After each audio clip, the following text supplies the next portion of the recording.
Buenos días con todas y con todos. La Superintendencia de Economía Popular y Solidaria, a través de la Dirección Nacional de Estudios, Desarrollo e Innovación, les extiende una cordial bienvenida a la capacitación sobre Mecanismo Extraordinario y Temporal de Alivio Financiero aplicable al sector financiero de la economía popular y solidaria.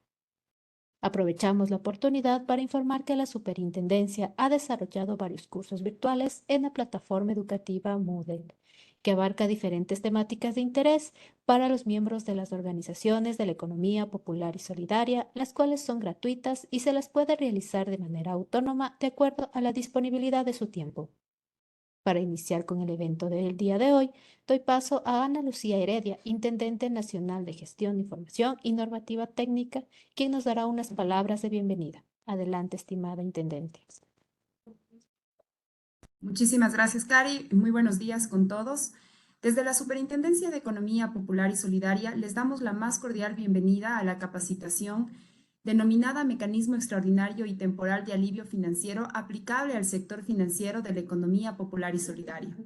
La misma que se basa en las modificaciones realizadas mediante la resolución número JPRF 2024-0123 expedida por la Junta de Regulación Financiera el 5 de noviembre de 2024, la cual genera modificaciones al capítulo 61 relacionado con mecanismo extraordinario y temporal de alivio financiero aplicable al sector financiero de la economía popular y solidaria, del título segundo del Sistema Financiero Nacional, del libro primero del Sistema Monetario y Financiero, de la codificación de resoluciones monetarias, financieras, de valores y seguros. En este sentido, y con el objetivo de dar a conocer las actualizaciones que se realizaron en las estructuras de operaciones de cartera de créditos y contingentes, así también en el formulario de solvencia, esta superintendencia imparte esta capacitación como insumo para dar cumplimiento a la normativa vigente y envío de información a través de las estructuras y formulario previamente mencionado. Estoy segura de que estos espacios nos permiten fortalecer los conocimientos impartidos y agradezco de antemano su asistencia y participación. Que tengan una excelente jornada. Muchísimas gracias. Muchas gracias, estimada Intendente. En este momento es oportuno indicar a todos los presentes que sus preguntas podrán realizarlas a través del chat, las cuales deberán estar relacionadas con el tema de capacitación. Las mismas serán solventadas al final de las exposiciones. Para continuar con el evento, doy la bienvenida a los funcionarios de la Superintendencia, quienes estarán a cargo de la capacitación de hoy. Para iniciar, doy paso a María Belén Cabezas. Adelante, estimada María Belén. Buenos días con todos, muchas gracias. Vamos a partir esta capacitación revisando justamente cuáles son los mecanismos de alivio financiero que la Junta de Política y Regulación Financiera ha emitido para que las entidades puedan aplicar en este contexto de justamente brindar a los socios estas medidas que representen para ellos un alivio financiero y que también les permita mejorar o de cierta manera eh, regular su comportamiento de pago. Como primera parte del contenido, vamos a revisar la base legal, justamente lo que nos refiere la Junta Financiera en sus resoluciones 120 y 123. Y como segundo punto, pasaremos a el impacto que esto tiene en las estructuras de información. ¿Qué nos dice la base legal? Tanto las estructuras 120 y 123 de la Junta nos refieren los mecanismos de alivio financiero que las entidades podrán aplicar, que básicamente son tres: el refinanciamiento, reestructuración y diferimiento temporal y extraordinario de las operaciones. Con relación a los refinanciamientos o reestructuraciones, bueno, estos son mecanismos que ustedes ya tienen como entidades en la normativa vigente y que fueron emitidos a través de la norma de riesgo de crédito. Ustedes los conocen perfectamente, pero vamos aquí a revisar ciertas consideraciones que en el contexto de alivio financiero van a tener que tomarse en cuenta al momento de su aplicación. Primero, vamos a tener en consideración que este mecanismo, la norma vigente, la norma de riesgo de crédito establece que se puede aplicar la reestructuración o refinanciamiento por una sola ocasión.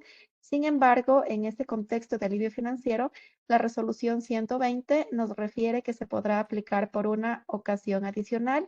Esto quiere decir que una operación puede ser sujeta a refinanciamiento o reestructuración hasta por 2 veces. Estas políticas que están emitidas en el contexto de alivio financiero van a poder aplicarse lo que son refinanciamientos y reestructuraciones a partir del 30 de agosto hasta el 31 de mayo del 2025. Fenecido este periodo, ya no aplican estas políticas, estas resoluciones, y nos mantendremos con lo que establezca la norma de riesgo de crédito en cuanto a la aplicación de estos mecanismos extraordinarios. Y en el contexto del alivio financiero, vamos a ver que tanto refinanciamientos o reestructuraciones se van a aplicar a aquellas operaciones que tengan saldos vencidos entre el 10 de agosto del 2023 y 31 de octubre del 2024. Y aquí quiero enfatizar justamente en que al referirnos con saldos vencidos, estamos hablando de operaciones vencidas. Como ustedes conocen, el refinanciamiento tiene una condicionante de aplicación que es justamente orientado hacia operaciones que se encuentran vencidos con calificación de riesgo hasta B2 y la reestructuración con calificación de riesgo hasta E. Entonces, es importante tomar esto en consideración. Esto les refiere la norma de riesgo de crédito que como nuevamente repito, ya es una norma que está vigente desde un tiempo atrás y que ustedes ya la aplican en el día a día. En el contexto del alivio financiero, tanto el refinanciamiento como la reestructuración podrá incluir periodos de gracia. Eso ya deberá evaluarlo cada cooperativa en función del análisis de sujeto de crédito y las condiciones que implicarán estos periodos de gracia, ya sean periodos de gracia al interés, al capital o a ambos rubros. Ya nos refiere también la norma que estos refinanciamientos o reestructuraciones no implicarán cobros o gastos de cobranza, ni costos legales, ni tarifas.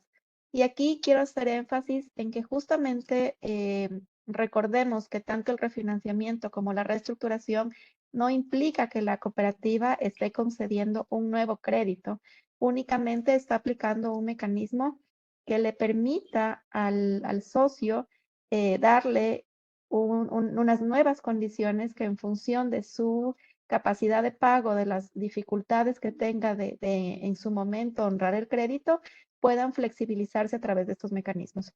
Entonces, no aplican, por ejemplo, Solca, considerando que el Código Orgánico Monetario y Financiero establece que todo lo que es aportes a Solca devienen justamente de la concesión de un nuevo crédito. En este caso, al no estar hablando de que se esté aplicando un nuevo crédito, únicamente estoy aplicando a un mecanismo, a un crédito que ya fue concedido y que en su momento, cuando se concedió, ya se efectuó el cobro de estos valores como como por ejemplo Solca o Fondo Irrepartible u otros, de ser el caso.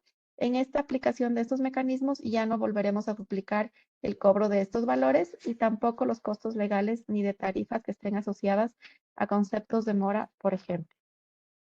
¿Qué nos refiere también la normativa? Que ustedes como cooperativas van a poder hacer la consolidación de deudas. Esto siempre y cuando el mismo deudor mantenga créditos de un mismo segmento. ¿A qué me refiero? Si nosotros vamos a aplicar el mecanismo de reestructuración o refinanciamiento en un socio que tenga dos créditos, dos microcréditos, ustedes podrán hacer la consolidación de estos dos microcréditos y aplicar el mecanismo correspondiente. Eh, Consideremos que justamente la aplicación o la primicia de que se aplique bajo un mismo segmento es porque si nosotros empezamos a mezclar segmentos consumo, microcrédito, difícilmente vamos a poder estandarizar una tasa de interés y otras condiciones que son específicas para cada segmento de crédito. En este concepto de la consolidación de deudas, también es importante que si nosotros tenemos con un mismo deudor dos créditos y al momento de la consolidación, por ejemplo, una operación registra una calificación de riesgo A y la otra C, lo prudente es que ustedes mantengan la peor calificación a fin de que justamente puedan también constituir las provisiones requeridas del caso que les permita tener ese como un respaldo de mitigación en caso de que finalmente el crédito consolidado no se llega a pagar. En cuanto a la calificación de riesgos y provisiones, nos refiere la norma que se calcularán aplicando las disposiciones de la norma vigente de créditos refinanciados y reestructurados y no se constituirán como una nueva operación de crédito. Y aquí sí quiero enfatizar en este aspecto, como ya lo había referido previamente, no se está constituyendo una nueva operación de crédito, por tanto, al momento de aplicarse el refinanciamiento o reestructuración, deberá mantenerse la operación la calificación de riesgo que la operación registra al momento de aplicar este mecanismo. ¿Qué quiere decir? Que si yo tengo una operación con una calificación C1 y le aplico un refinanciamiento, pues se mantendrá esa calificación y no voy a registrar esa operación inmediatamente como como una operación con calificación A1, por ejemplo, sino que mantenemos la calificación que tuvo al momento de implementarse el mecanismo y esta calificación mejorará en la medida en que las siguientes 3 cuotas consecutivas se paguen de manera puntual. Caso contrario, se seguirá registrando el deterioro de la cartera conforme sigan avanzando los días de vencimiento de la misma.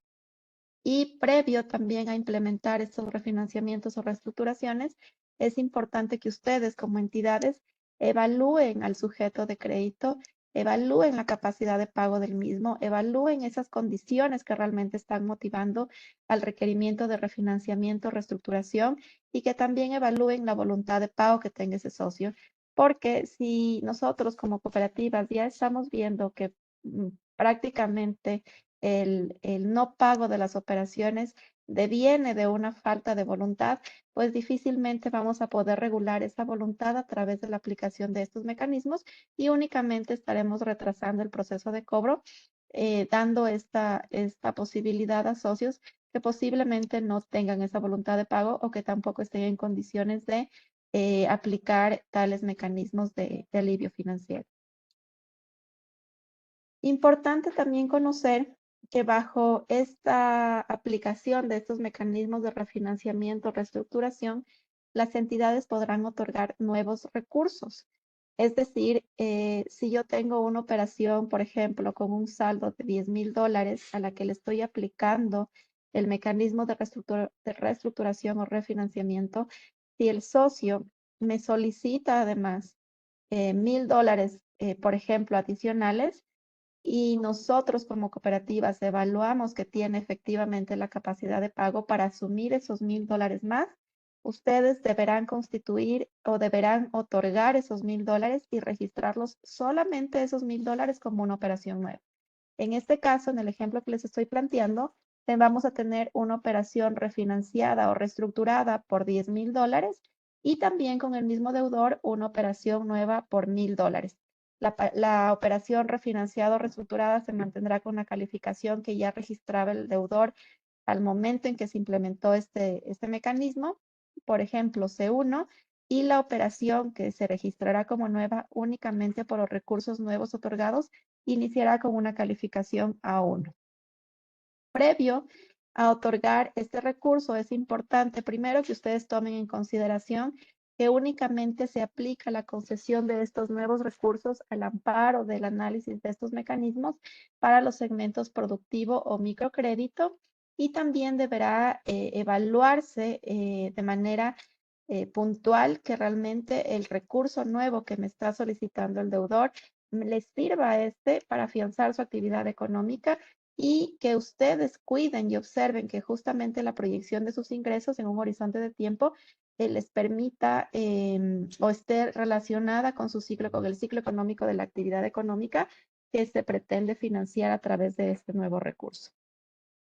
Siempre tomar en cuenta que tanto para el refinanciamiento, reestructuraciones, al amparo de estas políticas nuevas que emite la Junta Financiera, no deben dejar de observar las políticas que se encuentran vigentes en la norma de riesgo de crédito y que ya les he venido refiriendo, como es el tema de la calificación, cuando se aplican refinanciamientos, cuando se aplican reestructuraciones, el hecho de que también están prohibidas las reestructuraciones en las operaciones de crédito que están sujetas a cupo de crédito, el hecho de que no se pueden aplicar la concesión de nuevos recursos a operaciones que se encuentren sujetas o sobre los límites de crédito y todas las demás disposiciones que ya nos refiere la norma de riesgo de crédito. Entonces, estas políticas que emite ahora la Junta Financiera a través de las resoluciones 120 y 123 no se pueden tomar o aplicar de manera aislada, dejando de observar las políticas que ya existen y que están dictadas en la norma de riesgo de crédito.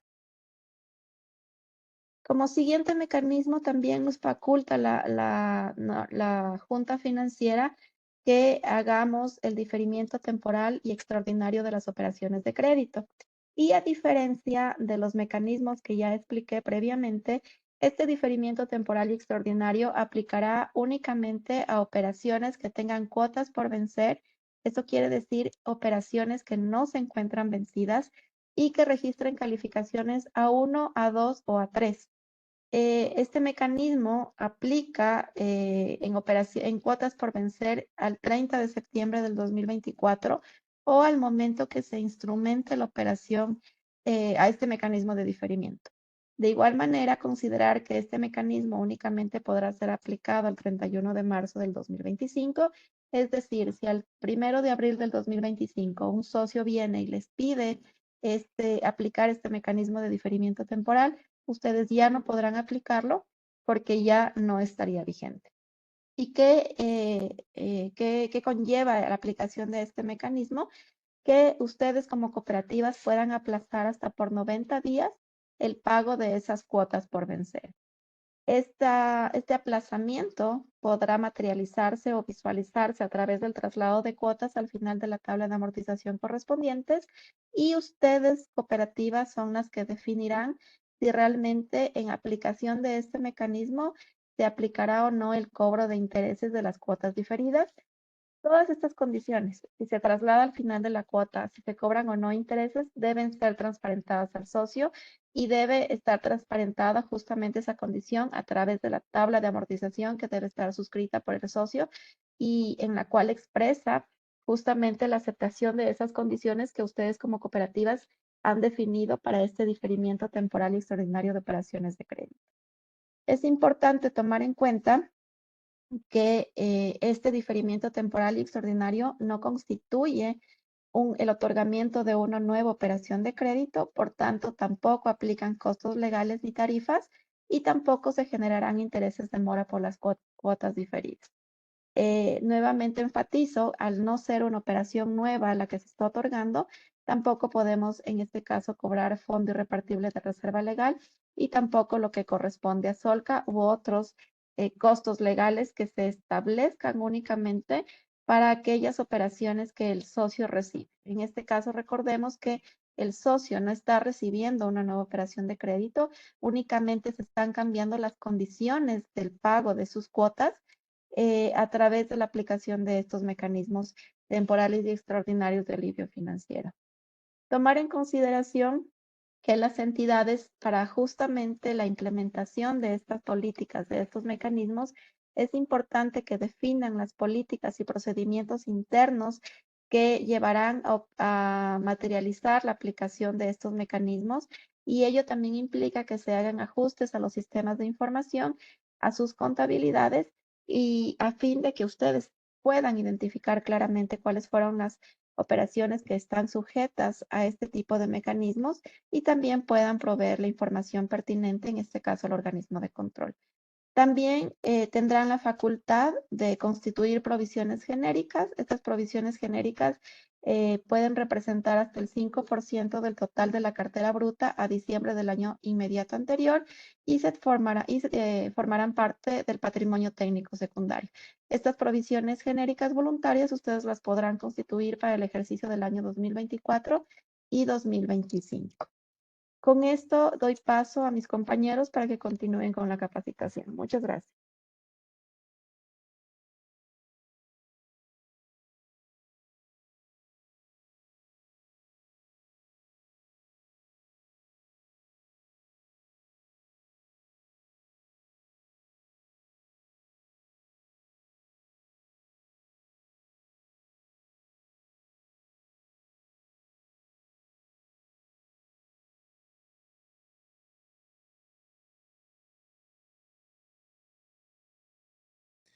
Buen día con todos. Cari, no sé si me puedes ayudar, por favor, con la asignación del control para Francisco.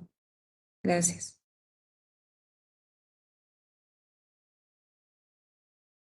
Buenos días con todos.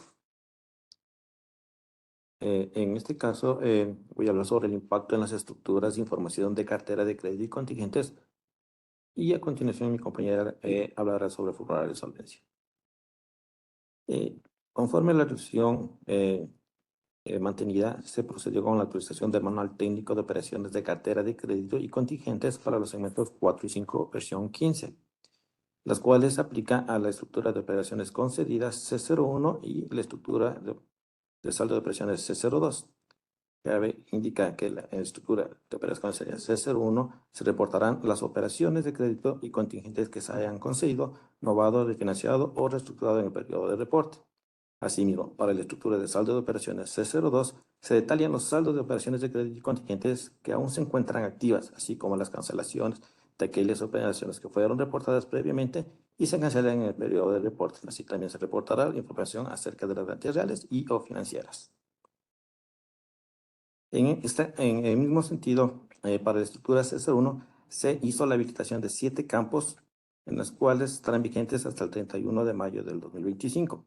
Estos campos que fueron habilitados son los siguientes. Aplicación de resolución número JPRF 2024-0123, que tendrá relación con la tabla 78, en donde tendrán los siguientes códigos, que sería I, si se acoge a la medida de alivio financiero, y O, no se acoge a la medida financiera.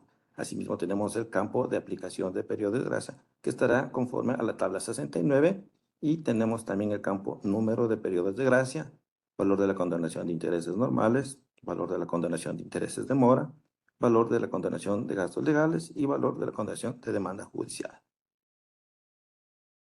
Asimismo, se produjo la creación de 2 códigos en el campo tipo de operación, tabla 17 de las estructuras de operaciones concedidas C01 y saldo de operaciones C02. Los 2 códigos que fueron habilitados son DTE y RES. El DTE es con aplicación al diferimiento temporal extraordinario y RES para los refinanciamientos y estructuraciones, las cuales para el diferimiento temporal extraordinario se encontrará vigente hasta el 31 de marzo del 2025 y el código RES estará vigente hasta el 31 de mayo del 2025. Los controles de validación para las operaciones concedidas CC1, para la aplicación de la resolución, tenemos que cuando el código enviado sea I, si aplica y en el campo estado de la operación se reportan los códigos F, refinanciada o E, reestructurada, los campos de aplicación de periodos de gracia, número de periodos de gracia, valor de condonación de intereses normales, intereses por mora, condonación de gastos legales y condonación de demanda judicial serán de uso obligatorio.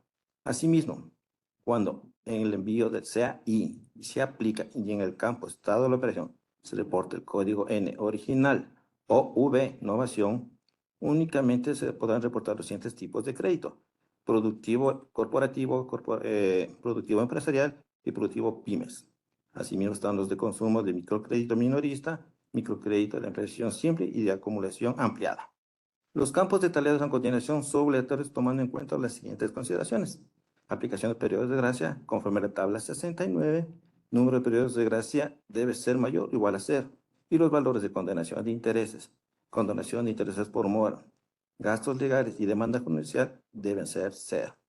Cabe indicar que el envío de información conforme a la presente resolución se encontrará vigente a partir del 30 de septiembre del 2024 hasta el 31 de mayo del 2025, y una vez finalizada la vigencia de la misma, la entidad no debe reportar estos campos. Asimismo, tenemos los controles de validación para la estructura C01 de operaciones concedidas y para la estructura de saldo de operaciones C02 en el campo tipo de operación. Cuando en este campo se reporte el código RES, el campo aplicar la resolución número 033 debe mantener el código I de si aplica. Asimismo, para la estructura C01 se debe considerar que el código DT, diferenciamiento temporal extraordinario, no podrá ser reportado en la estructura C01, debido a que su aplicación se lo realiza a créditos cuyos saldos se encuentran registrados en bandas por vencer, información que se acopia a través de la estructura C02. Asimismo, cuando en este campo se reporte el código RES en la estructura C02 en el campo tipo de operación, se debe verificar que se haya reportado el mismo código en el campo tipo de operación en la estructura de operaciones concedidas C01. De esta manera, tenemos el cuadro contable en los cuales los códigos tipo de operación RES y DTE deberán ser considerados en la sumatoria de la cuenta 14 cartera bruta de las estructuras de saldos de operaciones C02, los cuales estarán vigentes hasta el 31 de mayo, como lo pueden ver en la siguiente tabla, en donde se deberá sumar los tipos de operación CDC, AL, RES y DT. De esta manera, si tienen cualquier inquietud o preguntas, por favor, lo pueden hacer mediante el chat para poder solventar. De esta manera, cedo la palabra a mi compañera Karina García, quien hablará sobre el formulario de solvencia.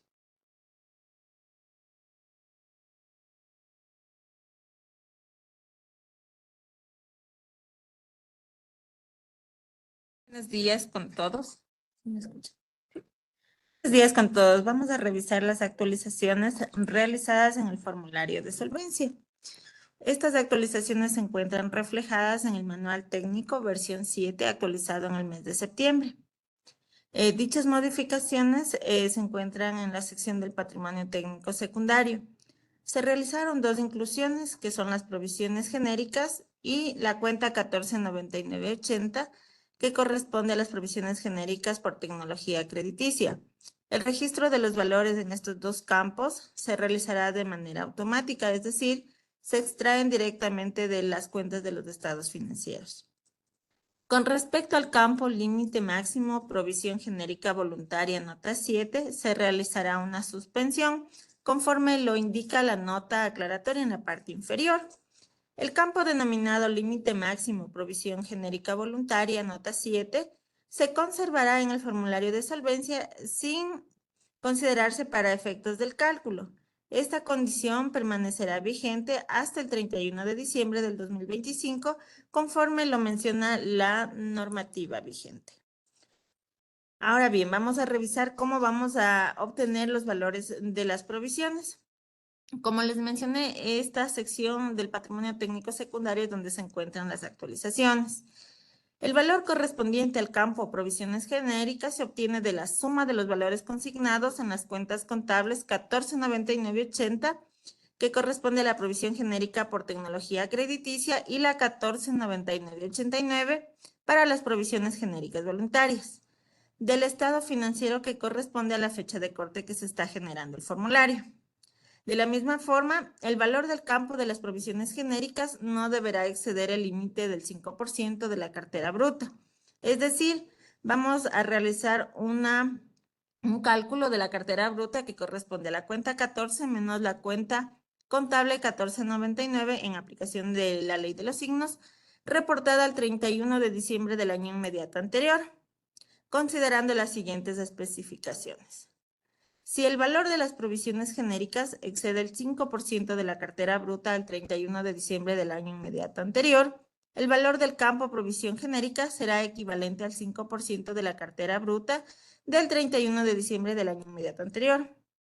Caso contrario, si el valor de las provisiones genéricas no superan el 5% de la cartera bruta del 31 de diciembre del año inmediato anterior, el valor del campo provisión genérica será igual a la suma de las cuentas 149980 y 149989. Con esto daríamos fin a la capacitación del día de hoy. Por favor, si tienen consultas, por favor realizarlas en este momento. Estamos prestos para solventar sus dudas. Muchas gracias. Muchas gracias, estimada Karina. En este momento vamos a consolidar las preguntas que nos han llegado al chat.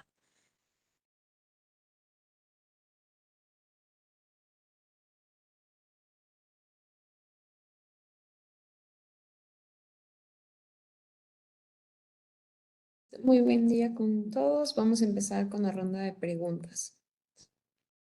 María Belén, me indican. Buenos días. En el caso de innovación, ¿se aplica Solca?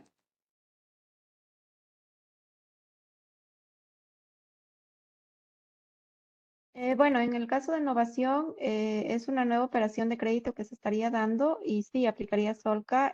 Consideremos que la innovación en este caso no está considerado como un mecanismo extraordinario y temporal de alivio financiero.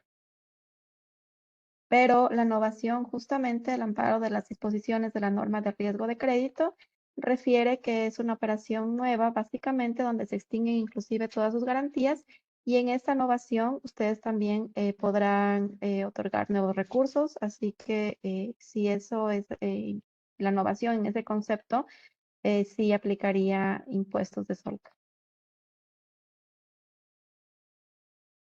Así es.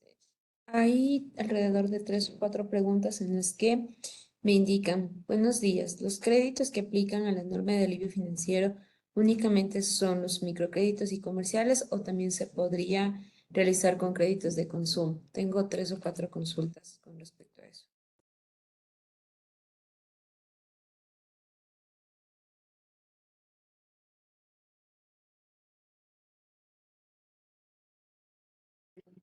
El mecanismo de reestructuración, refinanciamiento o este extraordinario intemporal de alivio financiero puede aplicarse a cualquier operación. Lo único que ustedes deben considerar es la calificación de cada uno para referir el mecanismo que sea pertinente. Nuevamente repito, en el caso de refinanciamiento se aplica únicamente a operaciones vencidas con calificación hasta B2, la reestructuración con operaciones vencidas con calificación hasta E, y este mecanismo de diferimiento extraordinario con operaciones vigentes por vencer con calificaciones de riesgo A1, A2 o A3. En el caso de recursos nuevos, en el contexto de la evaluación de estos mecanismos de alivio financiero, si un socio viene y les dice, quiero aplicar una reestructuración o un refinanciamiento de mi crédito, en este contexto, si además solicita nuevos recursos, ustedes pueden evaluar la solicitud de estos nuevos recursos únicamente cuando corresponda a segmentos microcrédito y productivo. Eso no quiere decir que el mecanismo no pueda aplicarse al resto de segmentos, sino únicamente la concesión de nuevos recursos está sujeta a que se oriente únicamente a segmentos de microcrédito y productivo, más no la aplicación de los mecanismos que está abierta a cualquier segmento. Ya, la siguiente pregunta indica, en el tema de los intereses, en el caso de que la entidad decida cobrar intereses a estos, ¿se los puede registrar en una partida contable diferente a la 5104, que es la que se utiliza para registrar los intereses y descuentos de cartera de créditos? Por favor.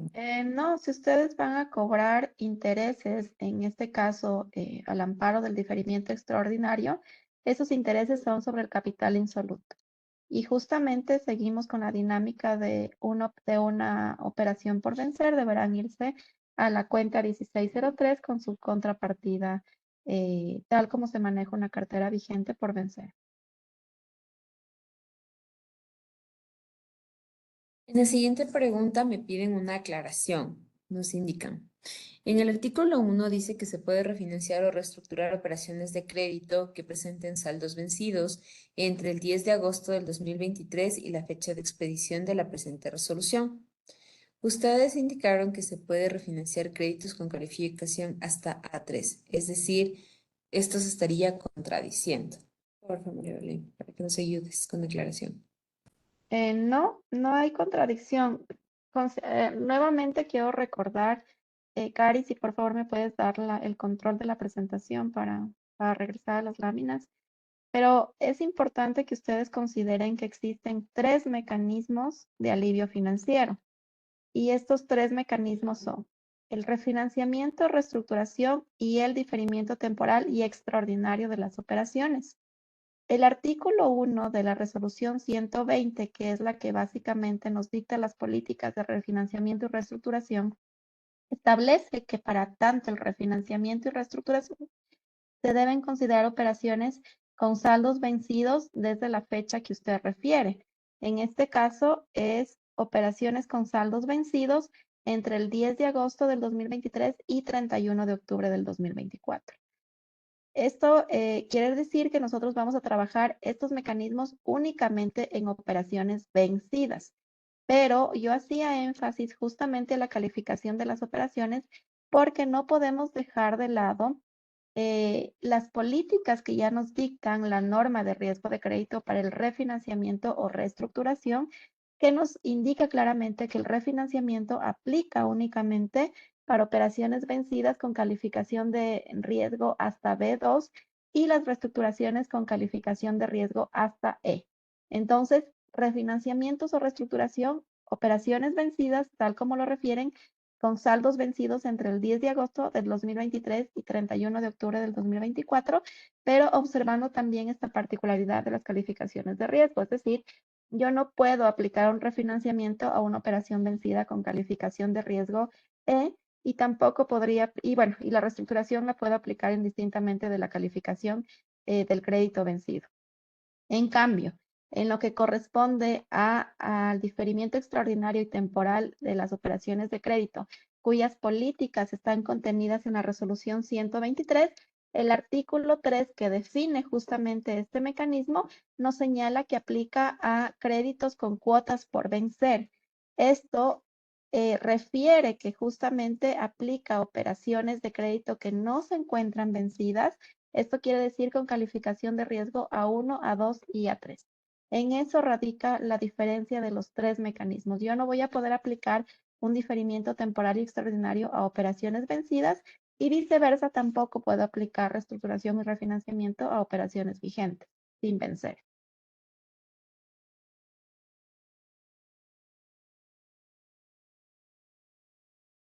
La siguiente pregunta me indica.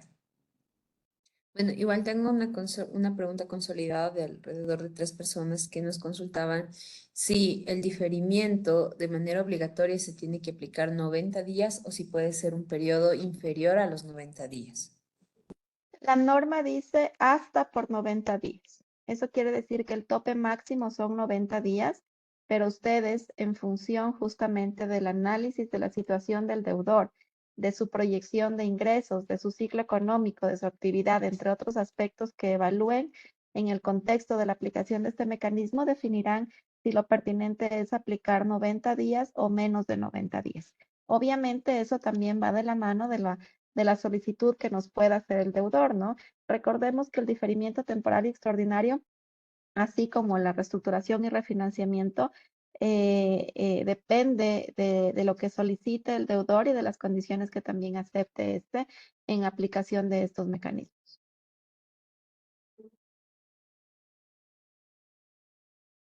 La siguiente inquietud nos indica. Las provisiones genéricas dicen que es voluntario. Podemos no provisionar el 5%, pero sí 1% e ir aumentando progresivamente o de manera obligatoria debe ser 5%. ¿Existe algún cambio del porcentaje mínimo de solvencia? La norma les refiere que la disposición transitoria que está contenida en la resolución 123 señala que las entidades podrán durante el ejercicio del año 2024 y 2025 constituir provisiones genéricas que representarán hasta el 5% del total de la cartera bruta. Este límite o esta palabra hasta implica que no están obligadas a constituir el 5%, sino que como bien lo refieren pueden constituir el 1% y luego incrementar ese valor. Este porcentaje de constitución que ustedes decidan realizar ya depende mucho de la evaluación del riesgo que ustedes hayan hecho, de su riesgo de crédito, de la exposición que tengan al riesgo de crédito y consecuentemente de las medidas que hayan definido establecer para mitigar en caso de que se materialice este riesgo.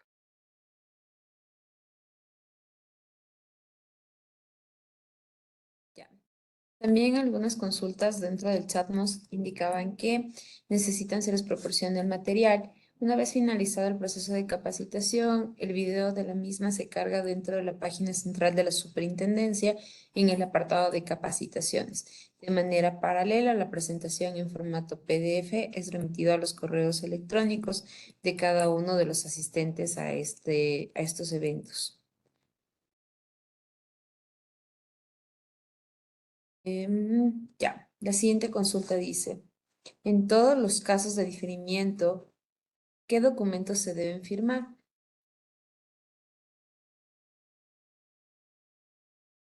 Ustedes saben que la instrumentación de un crédito, primero deben tener por escrito la solicitud del deudor a través de la cual solicite la aplicación de estos mecanismos. Luego ustedes deberán esclarecer claramente las condiciones de la aplicación de ese mecanismo a través de la tabla de amortización, la cual también debe ser suscrita.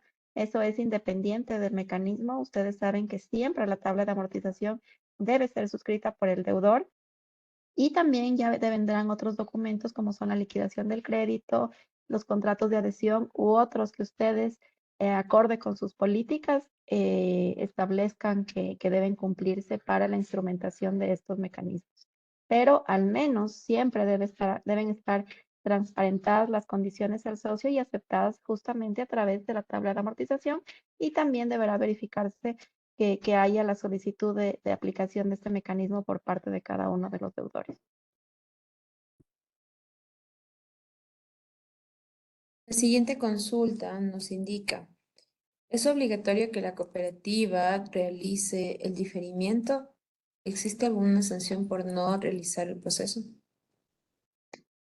No es obligatorio, es un mecanismo que está ahí dispuesto para que las entidades lo evalúen y también den esa posibilidad a sus deudores.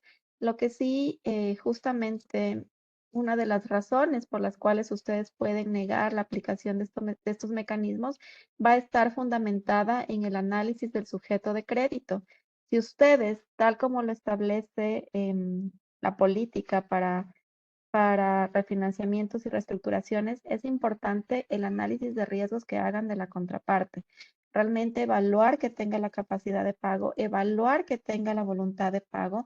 Si ustedes determinan que el deudor no cumple con con estas condiciones, que no tiene capacidad de pago, que tampoco tiene voluntad porque ya ha venido registrando una trayectoria de no pago, que por más que ustedes han realizado gestiones de cobro, no logran que el socio acceda a igualarse con las cuotas y a cumplir con sus obligaciones, pues son aristas que ustedes conocen perfectamente y que al amparo de sus políticas pueden decir, definitivamente este deudor me representa un riesgo alto, crítico, etcétera, y en esa línea no acepto o le niego el refinanciamiento o reestructuración que me esté solicitando.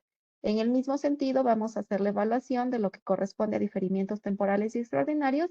Importante que ustedes también evalúen la pertinencia o no de aplicar este mecanismo, y todo dependerá justamente de la evaluación que le hagan al perfil de riesgo del deudor. Entonces, la norma únicamente les da estas opciones, pero ustedes como cooperativas que conocen de sus socios, que son los que cada uno tienen sus políticas de evaluación del riesgo de crédito de cada uno de sus deudores, son los que finalmente tendrán la decisión de autorizar o no la aplicación de estos mecanismos. Eso ya no es un tema normativo que se restringe a través de normas.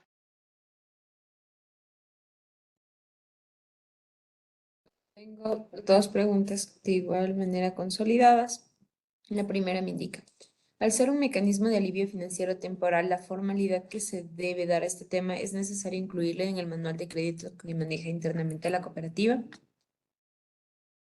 Bueno, sabemos que operativamente hacer reformas a todo el manual de crédito o tal vez no ameriten, pero sí es importante que ustedes, si van a dictar una política, esta política sea aprobada por el Consejo de Administración. Este procedimiento también esté claramente acorde con las políticas que aprueba el Consejo de Administración. Entonces, si vamos a tener una política que se aprueba y que va a estar registrada únicamente en acta, sin que implique una reforma al manual, pues es válido, pero lo que no podemos dejar de observar es que cualquier política que surja por parte de la cooperativa en aplicación de estos mecanismos de alivio financiero debe ser aprobada por el Consejo de Administración, y consecuentemente deberá también establecerse el procedimiento que permita su materialización.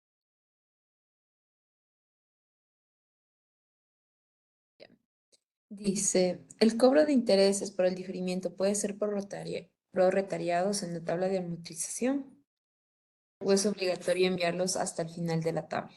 No pueden ser prorrateados. En realidad, la norma les refiere que ustedes pueden hacer un traslado de cuotas al final de la tabla, pero no es una política determinante. Ustedes justamente deberán evaluar cómo van a operativizar este mecanismo, si lo van a prorratear por cuotas o lo van a trasladar al final. Eso ya depende de cada entidad. Y finalmente, hay unas preguntas en las que nos indicaba si se puede, la cooperativa como tal puede solicitar o puede sugerir al socio los diferimientos. El diferimiento temporal y extraordinario, como lo refiere la normativa, puede surgir o por iniciativa, por solicitud del socio o por iniciativa de las entidades financieras. Esto de que nazca por iniciativa no quiere decir que las condiciones dejen de ser aceptadas por el socio. ¿A qué nos referimos por iniciativa? Que ustedes no tendrán necesariamente que sentarse a esperar que el socio se acerque con la solicitud, sino que podrán promover campañas para que puedan ofertar este mecanismo de diferimiento eh, y hasta ahí. Pero una vez que el socio decida aceptar este mecanismo, debe estar, sus condiciones deben ser aceptadas por el socio. Entonces, una cosa es que nosotros por iniciativa podamos ofertar este mecanismo, darles a conocer a los socios, sugerirles su aplicación de ser el caso, pero eso no omite que las condiciones deban ser aceptadas por este socio.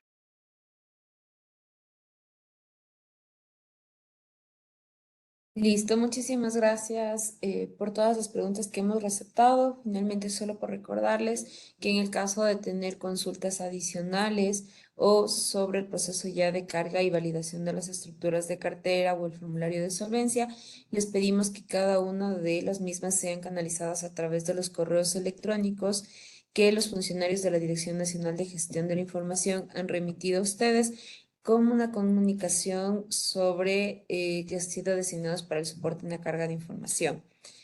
Igual manera, muchísimas gracias por su asistencia. Muchas gracias a todos los asistentes y también a los expositores. Les recordamos que el material de la presente capacitación será publicada en los siguientes días en la página web de la Superintendencia. Para concluir, la Dirección Nacional de Estudios, Desarrollo e Innovación les desea una excelente tarde y solicita su gentil ayuda llenando el formulario de satisfacción de la capacitación. Muchas gracias y hasta una próxima oportunidad.